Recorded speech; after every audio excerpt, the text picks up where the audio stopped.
सवाल अगर आप सुन पाए तो मैं चाहूंगी उसका जवाब आप दीजिएगा। जी जी, सवाल दोहराएं प्लीज। सर्वेश, क्या बाहर दफ्तर के कोई पुलिस बल यहां पर तैनात नहीं किया गया था? क्योंकि इससे पहले तो हम पत्थरबाजी की तस्वीरें भी देख चुके थे, जिसके बाद तो भारी पुलिस बल तैनात किया गया था पूरा चकिया इलाके में। तो क्या दफ्तर के बाहर कोई पुलिसकर्मी तैनात नहीं था?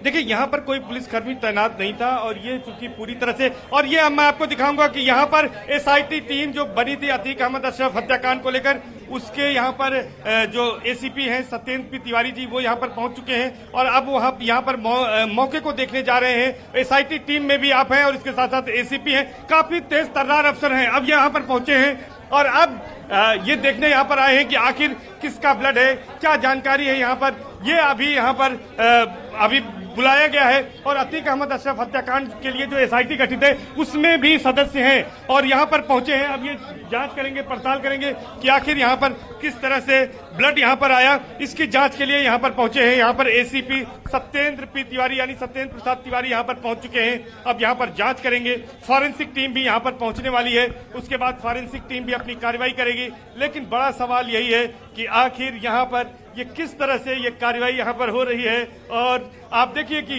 एक आज का दिन जो है वो शांतिपूर्ण, सोमवार का दिन सुबह ये सूचना मिलती है कि अतीक अहमद के चकिया स्थित कार्यालय में खून के निशान है, हड़कंप मचा। सबसे पहले यहाँ पर खुलदाबाद थाना पुलिस पहुंची, कुछ सब इंस्पेक्टर और कांस्टेबल यहाँ पर पहुंचे, लेकिन उसके बाद यहाँ पर जो जानकारी मिली वो चौंकाने वाली कि यहाँ पर एक जगह नहीं बल्कि कई जगहों पर, सीढ़ियों के पास, ग्राउंड फ्लोर पर, किचन में, हर जगह ब्लड के निशान। कई कपड़े ऐसे मिले जो कि खून से सने हुए थे। यहाँ पर खून से सना हुआ एक चाकू भी बरामद किया गया, लेकिन खून के धब्बे मिलने के बाद सवाल गहराता गया कि आखिर यहाँ पर कौन सी अनहोनी हुई थी, कौन सी घटना हुई थी।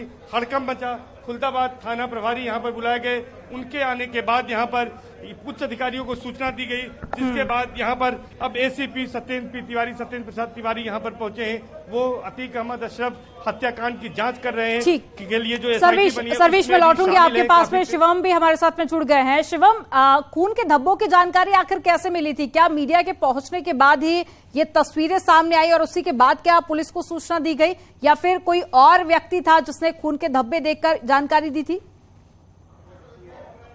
देखिए, बिल्कुल न्यूज 18 की टीम यहाँ पहुंची थी, जिसके बाद लाइव कवरेज दिखाई गई और उस दौरान पुलिस को जानकारी मिली कि कुछ इस तरीके घटनाक्रम हुआ है। तब यहाँ के लोकल जो चौकी के इंचार्ज हैं वो 2 पुलिसकर्मियों को लेकर घटनास्थल पर पहुंचते हैं और उसके बाद जब ब्लड के धब्बे और जो वेपन देखते हैं तो निश्चित तौर पर वो भी चौंक जाती है, क्योंकि इससे पहले यहाँ पर इस तरीके की कोई तस्वीर नहीं थी।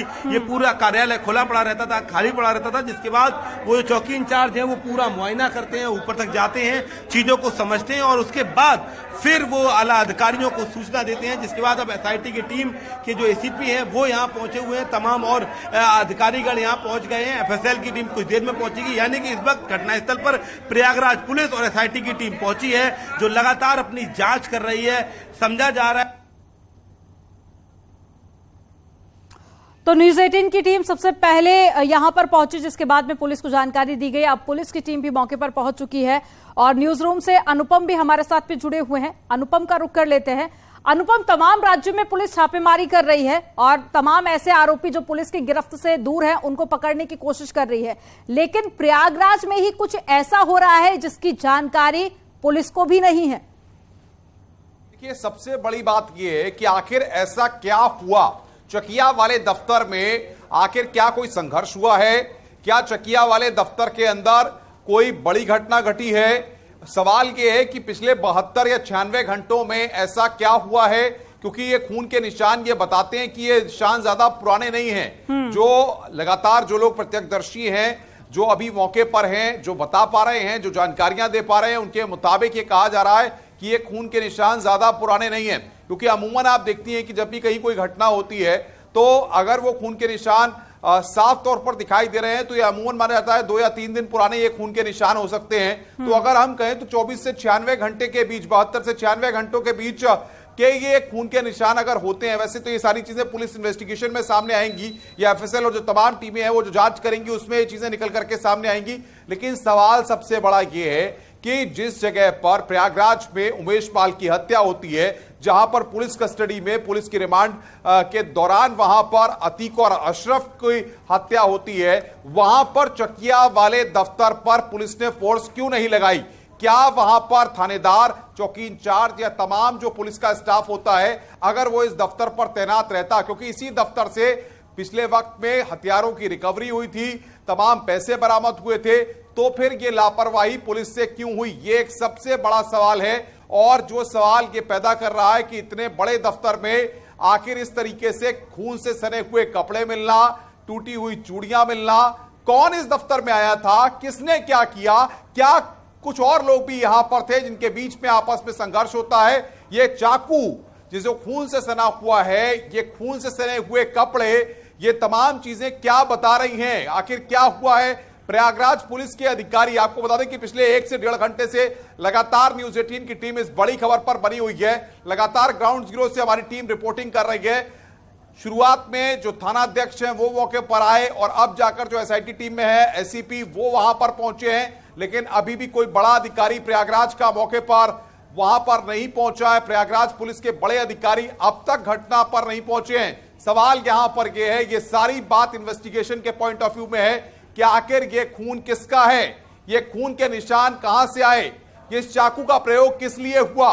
क्या पिछले 72 से 96 घंटे के भीतर इस चकिया वाले दफ्तर में कुछ लोग आए थे? क्या कोई महिला की मौजूदगी वहां पर थी? क्योंकि जिस तरीके से दुपट्टा और चूड़ियां टूटी मिली है, यानी कि यह बात साबित होती है कि वहां पर कोई महिला भी मौजूद थी। कौन वो महिला थी? कौन थी जो चकिया वाले दफ्तर के अंदर आई थी? क्या हुआ था? कब हुआ था? ये तमाम ऐसे सवाल हैं जिनका जवाब अब हर कोई जानना चाहता है, क्योंकि सबसे बड़ी बात यह है कि प्रयागराज की पुलिस या एसटीएफ की टीमें लगातार शाइस्ता परवीन और गुड्डू मुस्लिम की तलाश में कई जगहों पर छापेमारी कर रही हैं, लेकिन चकिया वाले दफ्तर पर फोर्स क्यों नहीं लगाई गई? और आखिर फोर्स की मौजूदगी न होने पर किसको इस बात की जानकारी थी कि यह एक सुरक्षित स्थान हो सकता है या यहां पर कुछ हुआ है?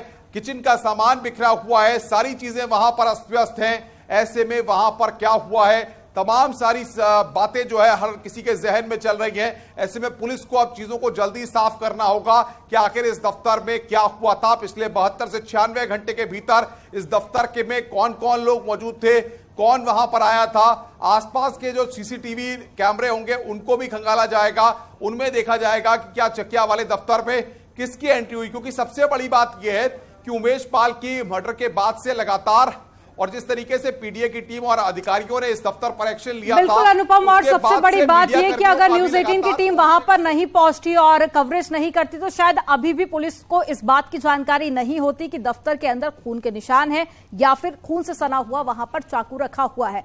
अब ये एक बड़ी लापरवाही पुलिस प्रशासन की कह सकते हैं, और तमाम जो पुलिस बल है वो तो अब मौके पर पहुंचा हुआ है, आगे की जांच की बात कही जा रही है।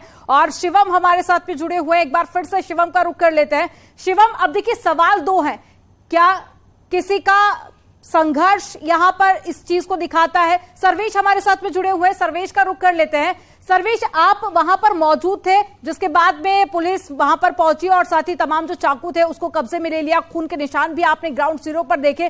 क्या लगता है, क्या पुलिस को भ्रमित करने के लिए इस तरह के खून के निशान वहां पर किए गए हैं, चाकू फेंका गया है, या वाकई में किसी ने संघर्ष किया और उसके बाद में उसकी हत्या कर दी गई? देखिए, निश्चित तौर पर यहाँ पर लग रहा है कि कोई घटना हुई है और किसी व्यक्ति को चाकू से हमला किया गया है।